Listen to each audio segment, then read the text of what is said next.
രാത്രി 11 മണിയാണ് കേട്ടോ. അത് ഇന്നലെ ഉണ്ടായ സംഭവമാണ്. കുറിഞ്ഞി മാത്രം അകത്ത് കയറാതെ ഈ വണ്ടിയുടെ മുകളിൽ ഇരിക്കുകയാണ് കേട്ടോ. എന്തിനാ ഇരിക്കണതെന്ന് അറിയോ? വവ്വാലിനെ പിടിക്കാനാണ് കേട്ടോ.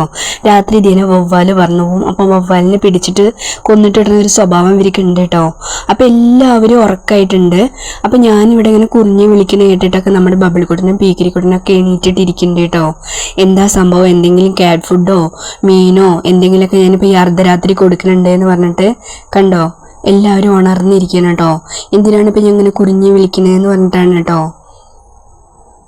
അപ്പം നമ്മുടെ പീക്കിരിക്കുട്ടൻ ഉണ്ടല്ലോ, ബബിൾക്കുട്ടൻ ഒതുങ്ങിയിരിക്കുന്നുണ്ട്. പീക്കിരിക്കുട്ടൻ കണ്ടോ കൂട് തുറക്കാൻ നോക്കണുണ്ടോ.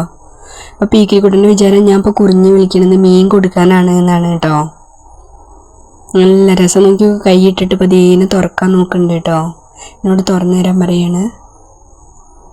പീക്കിരിക്കുട്ടന് ഏത് അർദ്ധരാത്രി ആയാലും ഫുഡ് കഴിക്കുക എന്നുള്ളൊരൊറ്റ വിചാരം മാത്രമേ ഉള്ളൂ കേട്ടോ. അതുപോലെ നമ്മുടെ കറുത്ത കാടമ്പൂച്ച ഉണ്ടല്ലോ, ഈ പീക്കിരിക്കുട്ടനെ അടിക്കാൻ വേണ്ടിയിട്ട് അടുത്തേക്ക് വരുവോളം ഈ പീക്കിരിക്കുട്ട ആ പൂച്ചയെ നോക്കിയിരിക്കും. എന്നാൽ കറുത്ത പൂച്ച വരുമ്പോൾ ഓടിപ്പോണ്ടേ, ഓടിപ്പോയില്ല. അന്തം കമ്മികളാണെന്ന് തോന്നുന്നു കേട്ടോ നമ്മുടെ പീക്കിരിക്കുട്ടനും ബബിളിക്കുട്ടനൊക്കെ. പൂച്ച അടുത്തെത്തോളം നോക്കി നിൽക്കും.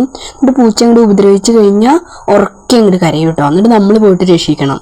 അതാണ് ഇവിടുത്തെ സ്ഥിരം പരിപാടി.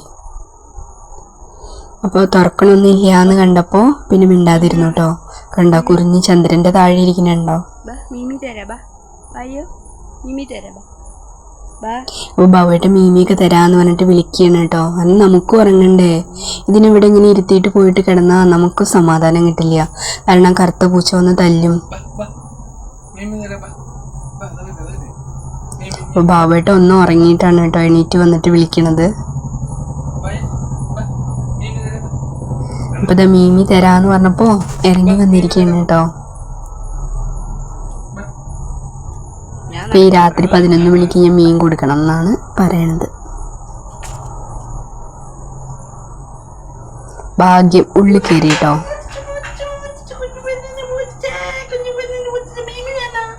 കുഞ്ഞാണ് ഇവിടുത്തെ ഉണ്ണിയിറച്ച കേട്ടോ.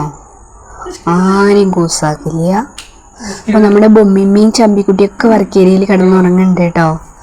ഇനി ഇവളെയും കൂടി ഒന്ന് അവിടെ ആക്കിയിട്ട് വേണം നമുക്കൊന്ന് ഒരു ഭാഗത്ത് കിടക്കാൻ. പക്ഷെ ഒരു കാര്യം കേട്ടോ, നമ്മുടെ കുറിഞ്ഞില്ലേ ചമ്പിക്കുട്ടിയായിട്ട് അടി ഉണ്ടാക്കും. അതുപോലെ ചമ്പിക്കുട്ടി ബൊമ്മിമ്മയായിട്ടും അടി ഉണ്ടാക്കും കേട്ടോ. ചിലപ്പോൾ രാവിലെ നമ്മളിങ്ങനെ വന്ന് നോക്കുമ്പോൾ ഇവിടെ രാത്രി ചിലപ്പോൾ എണീറ്റ് വരും. എന്തിനാന്നൊരു ബൊമ്മിമ്മ കരഞ്ഞിട്ട് ബൊമ്മിമ്മയുടെ ഇങ്ങനെ വെള്ള തൊപ്പ പാറി കിടക്കുന്നത് കാണാം കേട്ടോ. ബൊമ്മിക്കുട്ടി ഒരു പാവാണ് കേട്ടോ, മഹാപാവാണ്. അപ്പോൾ ഇനി അവരൊക്കെ ഉറങ്ങട്ടെ. ഇനിയിപ്പോൾ രാത്രി അടി ഉണ്ടാക്കുകയാണെങ്കിൽ എണീറ്റ് വരണം കേട്ടോ.